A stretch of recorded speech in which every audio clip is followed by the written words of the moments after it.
Welcome everyone to another episode of Archetype Review. In this episode we're going to be exploring the Gaia the Fierce Knight archetype. To be completely honest, Gaia the Fierce Knight is a very intriguing archetype. And the reason why I say this is because originally the archetype was not really meant to be an archetype. Instead, Gaia the Fierce Knight was one of the more iconic monsters from Yugioh in the anime, alongside Curse of Dragon that commonly wielded Gaia the Dragon Champion. Over the past few years, Gaia the Fierce Knight slowly became an archetype due to numerous amounts of support throughout the years. The first few monsters in the archetype began in 2002 in the first set known as Legend of Blue Eyes White Dragon, and 17 years later, it's still receiving support. The Gaia the Fierce Knight series also contains a sub-series known as Gaia Knight, but for the sake of this video I'm going to be combining the two of them because there's honestly a lot of similarities, both visually and playstyles. Despite being mostly level 7 monsters, throughout duels Gaia the Fierce Knight monsters typically have effects that let them go onto the field from the hand if you meet certain conditions, such as not having any other cards in your hand, or your opponent controlling more monsters than you, basically effects that utilize in situations that have high comeback ability. For this reason the archetype is fairly decent, although it's not meta relevant. Despite all this, Gaia the Fierce Knight is still a very prominent archetype in both visual effects as well as playstyle, and overall it's what makes the series really fun. We'll start by looking at the very first set that introduced Gaia the Fierce Knight as well as a few other basic monsters known as Legend of Blue Eyes White Dragon, released in March 8th, 2002. We'll begin with the titular monster, known for its eventual archetype name as well, Gaia the Fierce Knight. It's an Earth level 7 warrior monster with 2300 attack and 2100 defense, and it is a normal monster. Its flavor text says, "A knight whose horse travels faster than the wind. His battle charge is a force to be reckoned with." As you can clearly see, the monster was very iconic back in the day, and it technically still is, it's just that the card on its own is not very good. The main reason why, it's been power crept like hell. There's honestly been several other versions of Gaia the Fierce Knight released since then, which are overall much better. Still though, its iconic presence has not entirely aged at all, which is definitely a plus. The next monster is Curse of Dragon. It's a dark level 5 dragon monster with 2000 attack and 1500 defense. It's another normal monster, but its flavor text says, "A wicked dragon that taps into dark forces to execute a powerful attack."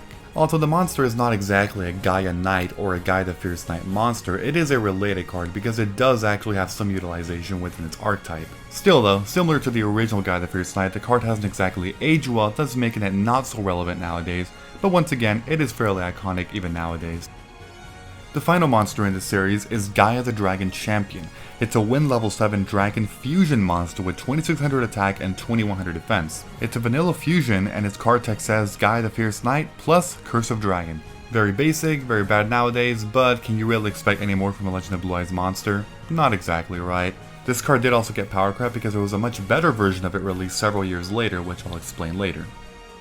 The next set to release Gaia the Fierce Knight support was released approximately 2 years later in a set known as Collectible Tin Series 1 in September 1st, 2004. The Tin Series introduced one and only one monster known as Swift Gaia the Fierce Knight. It's a dark level 7 warrior monster with 2300 attack and 2100 defense, and its effect says, if this is the only card in your hand, you can normal summon it without tributing. As I was saying before, this effect is fairly prominent in many Gaia the Fierce Knight monsters, essentially serving as comeback potential for the archetype, which does actually work to an extent, but not entirely. Despite this monster being an overall improvement over the original, it also got power crept for later versions of Gaia the Fierce Knight. So, not exactly the best in the archetype, so whatever, right? The next set with some support is Flaming Eternity, released in March 1st, 2005. The one and only card in this set is Spiral Spear Strike. It's a continuous spell card that says, if Gaia the Fierce Knight, Swift Gaia the Fierce Knight, or Gaia the Dragon Champion you control attacks with defense position monster, inflict piercing battle damage to your opponent. If Gaia the Dragon Champion inflicts battle damage with this effect, draw 2 cards and discard 1. Although the last effect would be pretty decent if you could pull it off, its effect wasn't exactly prominent in the beginning stages. The main reason why is because it requires 3 specific cards, all of which are not very good on their own. It wasn't until 2016 when a much better Gaia the Dragon Champion version of the monster was released, which was treated as Gaia the Dragon Champion. That's when this card actually had some synergy with the archetype, but when it was released, not entirely so. Nowadays, if you're running the new future monster I'm going to get to in a bit, yeah, it's actually a fairly decent card with some draw power. Next set to release some support was a 5D starter deck in 2008, released in August 5th, 2008. The one and only card released in this set was Gaia Knight, the Force of Earth. It's an Earth level 6 warrior synchro monster with 2600 attack and 800 defense. It's a vanilla synchro essentially, with the card text saying 1 tuner plus 1 or more non-tuner monsters. The card was released in the very initial stages of the synchro era, thus making it a not very good synchro monster. Overall the card is not very good, but it is actually a required monster for one future monster release, so there is that. If you want to run that card, you would basically have to do this unless you want to cheat out the other card, which I'll talk about that in a bit, but overall the card standalone, not very good. Approximately 2 years later, Star Strike Blast was released, which came out on November 16, 2010 and introduced one new card. The one card is Gaia Drake the Universal Force. It's an Earth level 10 Beast Warrior fusion monster with 3500 attack and 2800 defense. Its card text says, 1 Gaia Knight the Force of Earth plus 1 non-effect synchro monster. And its effect reads, this card cannot be targeted by or destroyed by the effects of effect monsters. Decent when it came out, but even then not entirely so, as its protection is limited to only effect monsters' effects and not spells and traps. Although its stats are entirely respectable, bringing it out is another issue. As you can see, it requires Gaia Knight the Force of Earth and one more other non-effect synchro monster. Incredibly cloggy, incredibly difficult to bring out, all that for a 3500 attacker with effect monster protection. I'd like to pass on that. The next set was Galactic Overlord, released in May 8, 2012 and introduced one new addition to the archetype. The one and only card was Gaia Dragon the Thunder Charger. It's a wind level 7 dragon Exceed monster with 2600 attack and 2100 defense. Its materials are 2 level 7 monsters, and its effect says you can also Exceed summon this card by using a rank 5 or 6 Exceed monster you control as material. Transfer its materials to this card. If this card attacks a defense position monster, inflict piercing battle damage. Once again, this card has also aged fairly well, as its really only real effect is piercing damage, no protection for a rather difficult monster to bring out, requiring 2 level 7 monsters, although I do appreciate the fact that you can at least Exceed summon it in an alternate method by using a rank 5 or 6 Exceed monster. Even so, it's not a very good card, not horrible, but it's okay for what it does. The next set to be released was Duelist Alliance, released in August 15, 2014, and introduced 2 new additions to the archetype. The first card is Gaia the Midnight Sun. It's a light level 4 warrior monster with 1600 attack and 1200 defense. Its effect says you can only use each effect of Gaia the Midnight Sun once per turn. The first one is you contribute one other light monster, add 1 level 4 dark warrior type monster from your deck to your hand, then send 1 card from your hand to the graveyard. Its second effect says, you can banish 1 dark monster from your graveyard, then target 1 monster on the field. It loses 500 attack until the end of your opponent's turn. Despite this card being a Gaia monster, it doesn't exactly synergize all that well with the entire Gaia the Fierce Knight or Gaia Knight archetype. It does in a few ways, but it's incredibly niche and specific. But this is exactly where you can see where the sub-archetype is actually a little bit different than the main archetype, although there is a bit of synergy with it. The card is decent for what it does, but it's a little hard to get it to fit in every aspect of Gaia the Fierce Knight archetypes. The next card is Gaia the Polar Knight. It's a dark level 4 warrior monster with 1600 attack and 1200 defense. Its effect says, you can only use each effect of Gaia the Polar Knight once per turn. The first effect says, you contribute 1 other dark monster, add 1 level 4 light warrior type monster from your deck to your hand, then send 1 card from your hand to the graveyard. Its second effect says, you can banish 1 light monster from your graveyard, then target 1 monster you control. It gains 500 attack until the end of your opponent's turn. As you can see, it's fairly the opposite of Gaia the Midnight Sun. Its attribute is dark, whereas that one is light, and basically its 2 effects essentially switch out light and dark wherever it's at, but everything else is exactly the same. I don't have to talk about all this again. As you can see, it's the same exact thing as Midnight Sun, just swapped, so that's that. The next set released was Secrets of Eternity in January 16, 2015 and introduced one new addition to the archetype. The one and only card is Skill Blue Magician. It's a light level 4 spellcaster with 1800 attack and 1800 defense. Its effect says, each time a spell card is activated, place 1 spell counter on this card when that spell card resolves, max 3. You contribute this card with 3 spell counters on it. Special summon 1 Gaia the Fierce Knight monster from your hand, deck, or graveyard. You can banish this card from your graveyard, then target 1 card you control that you can place a spell counter on, place 1 spell counter on it. It's not horrible, but the main issue that it has is shared among the other skilled magicians, meaning dark, light, and red, in which case they rely on spell counters. Spell counters were decent back when they came out, but have aged incredibly badly over the last few years because of how fast the game has become.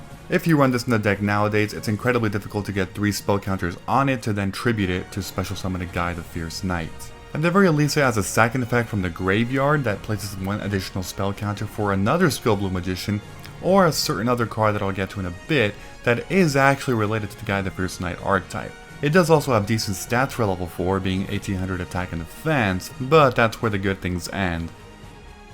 The next set is Dimension of Chaos, released in November 6, 2015, and it introduced 3 new additions to the archetype.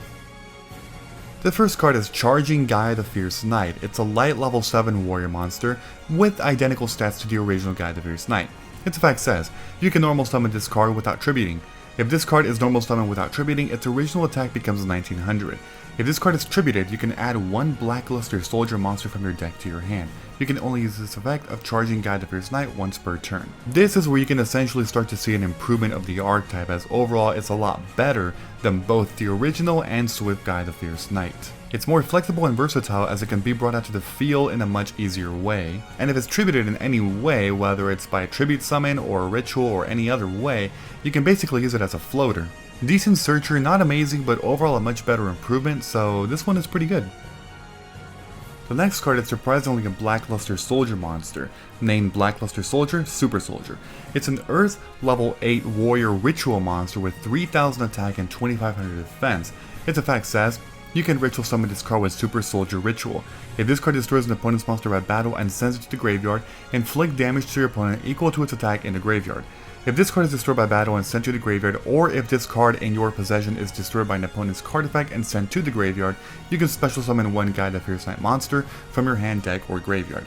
You can only special summon Blackluster Soldier Super Soldier once per turn.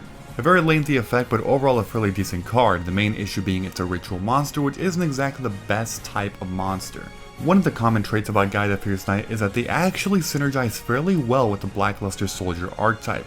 This card being one example, but there's several others that actually work very well. The card does have a really good battle effect for burn damage, and also a fairly good floating effect because it does special summon the Gaia the Fierce Knight, as opposed to including it into your hand from the deck or graveyard, which honestly, it's really good. If you're going for a hybrid deck involving Blackluster Soldier and Gaia the Fierce Knight, this card is not half bad, with really the only main issue being once again it's a ritual monster, but honestly you can find ways to work around that if you do build a solid deck. The next card is Gateway to Chaos. It's a field spell card that says, when this card is activated, add 1 Blackluster Soldier ritual monster or 1 Gaia the Fierce Knight monster from your deck to your hand. Each time a monster card is sent from the hand or field to the graveyard, place 1 spell counter on this card for each of those cards, max 6. Once per turn, you can remove 3 spell counters from this card, add 1 ritual spell from your deck to your hand. You can only activate 1 Gateway to Chaos per turn. It should be obvious, but this is a necessary 3 of. The fact that upon activation it searches for a Blackluster Soldier or Gaia the Fierce Knight monster means that it's your searcher. It's that simple. Even if you choose to build a deck that does not utilize ritual spell cards, thus combining Blackluster Soldier with Gaia, it doesn't matter. The first effect is where the searching is at. The second effect has an additional search, but it is essentially optional. And to be perfectly honest, it's not half bad in order to get at least 3 spell counters for the card to be activated in its second effect. Ultimately, very good card, staple 3 of, no questions there. The next set to be released is Breakers of Shadow, which came out in January 15, 2016 and introduced 1 new addition. The one and only new card is Arisen Gaia the Fierce Knight. It's a dark level 7 warrior monster with, once again, identical Gaia the Fierce Knight stats. Its effect says, if your opponent controls more monsters than you do, you can normal summon this card without tributing. If this card is tributed, you can special summon 1 Blackluster Soldier monster from your hand or graveyard. You can only use this effect of Arisen Gaia the Fierce Knight once per turn. When you ritual summon a Blackluster Soldier monster, you can banish this card from your graveyard as one of the monsters required for the ritual summon. As you can clearly see, the card works incredibly well if you choose to build a deck that combines Blackluster Soldier with Gaia the Fierce Knight. If you don't use to utilize a deck like that, the card is not very good. That's the issue with it.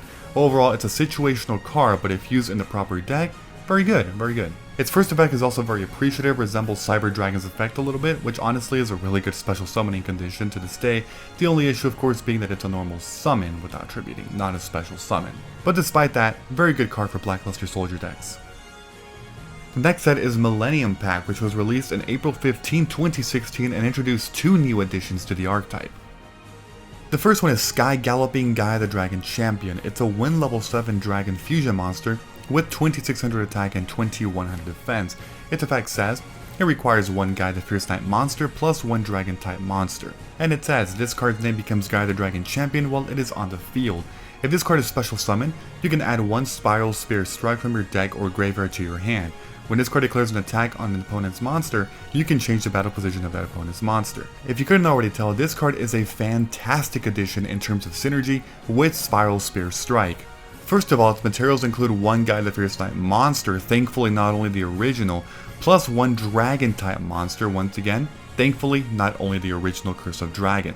That's already a big plus. The next thing is that upon special summon, you can basically search a Spiral Spear Strike from your deck or graveyard as well, which is basically an instant Spiral Spear Strike. Upon activation, you will be able to utilize the really good effect of Spiral Spear Strike in tangent with this card. The reason why is because first of all, this card becomes Gaia the Dragon Champion on the field, which essentially activates Spiral Spear Strike's effect. The second reason is that Spiral Spear Strike gives piercing to Gaia the Dragon Champion. Following this, you can use this card's effect to switch the monster into defense position if you'd like to inflict piercing damage, or you can keep it in attack mode if you want to, because after all, it's not a mandatory effect.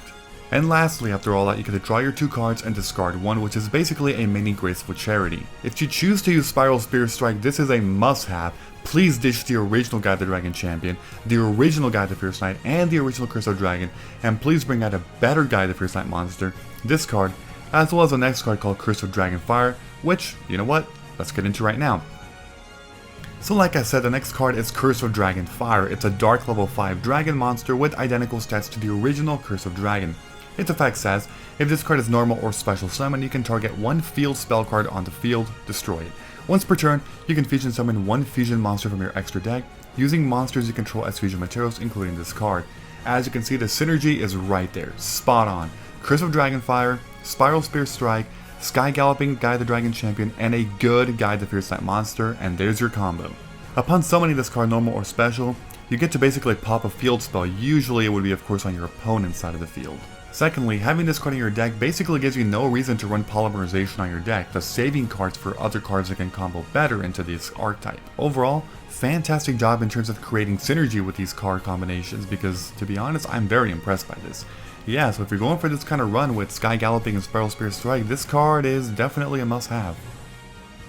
The next set is actually a very special kind of booster pack known as the Dark Side Dimensions Movie Pack, which came out on July 22nd, 2016 and introduced 1 new card. The 1 new card is Lord Gaia the Fierce Knight. It's an Earth level 7 warrior monster with once again identical Gaia the Fierce Knight stats. Its effect says, if your opponent controls a monster and you control no monsters, you can special summon this card from your hand. Once per turn, if a monster with an attack higher than this card is special summoned to your opponent's field, except during the damage step, you can make this card gain 700 attack until the end of this turn. Thus of course making it a 3000 attacker. Overall, the card is actually a really good monster, mainly because of the first effect. It's a Cyber Dragon-like effect in which you can special summon to the field if your opponent controls at least 1 monster and you control none.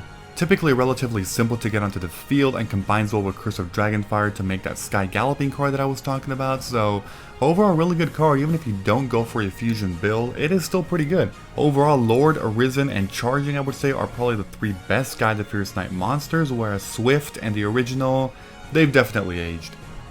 The next set is Raging Tempest, which came out in February 10th, 2017 and introduced 2 new additions. The first card is Envoy of Chaos. It's a dark level 4 warrior monster with 1500 attack and 0 defense. Its effect says that during either player's battle phase, you can discard this card and target 1 Blackluster Soldier monster or Gaia the Fierce Knight monster you control. It gains 1500 attack until the end of this turn, and if it does, every opponent's monster that battles it during this attack has its attack become that monster's original attack during damage calculation only. Once per turn, during the end phase, if this card is in your graveyard, you can banish 1 light and 1 dark monster from your graveyard except this card, add this card to your hand. It's actually a really solid support card for the Gaia the Fierce Knight and Blackluster Soldier archetype, essentially serving as a hand trap with some really nice additions to attack, similar to Honest in a way. It's actually really good. In addition, if you have the right resources in your graveyard, you can then send this card from your graveyard back into your hand to use it as a hand trap for the future yet again. Yeah, really good support here for this one, so not complaining too much. The next card is Beginning of Heaven and Earth. It's a normal trap card that says, reveal 3 warrior type monsters from your deck, including at least 1 Blackluster Soldier monster or Gaia the Fierce Knight monster, and have your opponent randomly pick one. If they picked a Blackluster Soldier monster or Gaia the Fierce Knight monster, add it to your hand and send the rest to the graveyard. Otherwise, send them all to the graveyard.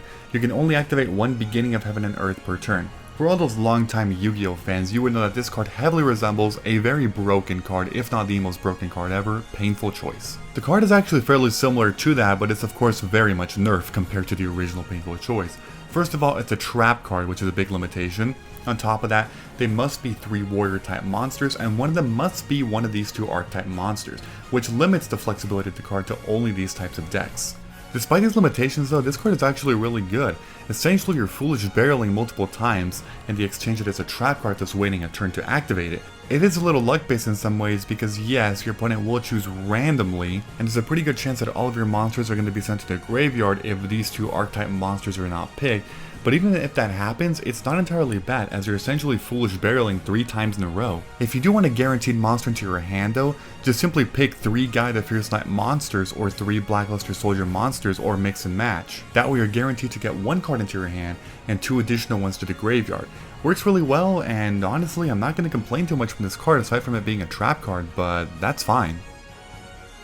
The next set is Code of the Duelist, which came out on August 4th, 2017 and introduced one new addition. The one new addition is Gaia Saber the Lightning Shadow. It's an Earth Link 3 monster, machine type, with 2600 attack and obviously no defense because it's a Link monster. Its card text says 2+ monsters. That's it. Okay, so this card is bad for the Gaia the Fierce Knight archetype, but the main reason why it actually exists and can be pretty solid at times is because it's in the Saber archetype, or X-Saber being a sub-archetype. So yes, there's a lot of support for Saber cards out there, and this card does have the word Saber in it, thus actually making a combination with that. So I'm not going to talk about this card too much for the Gaia the Fierce Knight archetype because, well, it's kind of useless. And the very last set for Gaia the Fierce Knight support is Dual Power, released on April 3rd, 2019. The last card in terms of support for this archetype is Dark Cavalry. It's a Dark level 8 spellcaster fusion monster with 2800 attack and 2300 defense.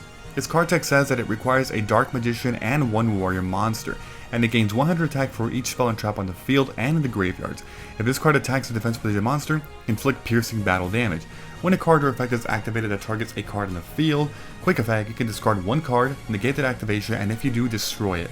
So the main issue with this card is that you do have to run a Dark Magician into this type of deck if you wanted to do that. However, it's not specifically a Gaia the Fierce Knight monster requirement, thus maybe not falling it directly into the Gaia the Fierce Knight archetype, but it is heavily related as you can see by the card artwork. Its effects are actually pretty damn good, because that's a huge buff that it's going to get. The fact that it starts with 2800 attack and gains 100 attack for each spell and trap on the field and in the graveyards for both sides for both? That's fascinating. Its attack will commonly reach 4000 plus attack to be perfectly honest, and it has piercing in case you do need to attack a defensive position monster. Quick effect negation not limited to once per turn simply by discarding 1 card? Honestly, really good. But once again, maybe it doesn't fully synergize with the archetype, but overall it's a pretty damn good card I must say, pretty good. And that essentially is it for the Gaia the Fierce Knight archetype. As you can see, it's kind of interesting because it started out incredibly slow, but over the last, I want to say even 4 to 5 years, it's gotten a hell of a lot more support, which is honestly fantastic for the archetype.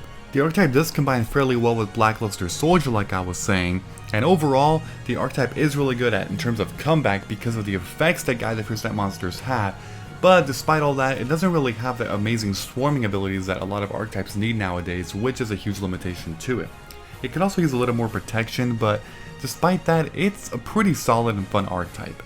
The fact that they released Dark Cavalry a short while ago means that they're probably looking into expanding this archetype into the Dark Magician archetype as well, which, hey, I'm not going to complain there, you know, it already has Blackluster Soldier support, and now Dark Magician.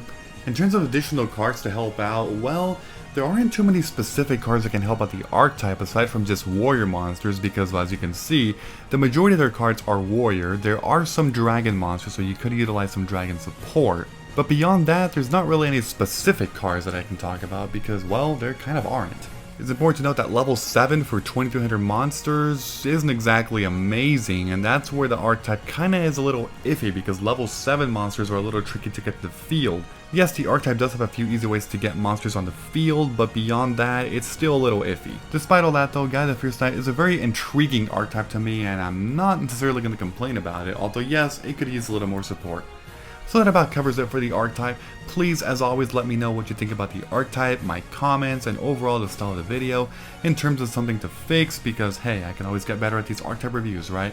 So, if you enjoyed this video in any way, please be sure to leave a like. I'd appreciate it very much, as always, and I will see you all next time. Bye bye everyone, have a great and a fantastic day.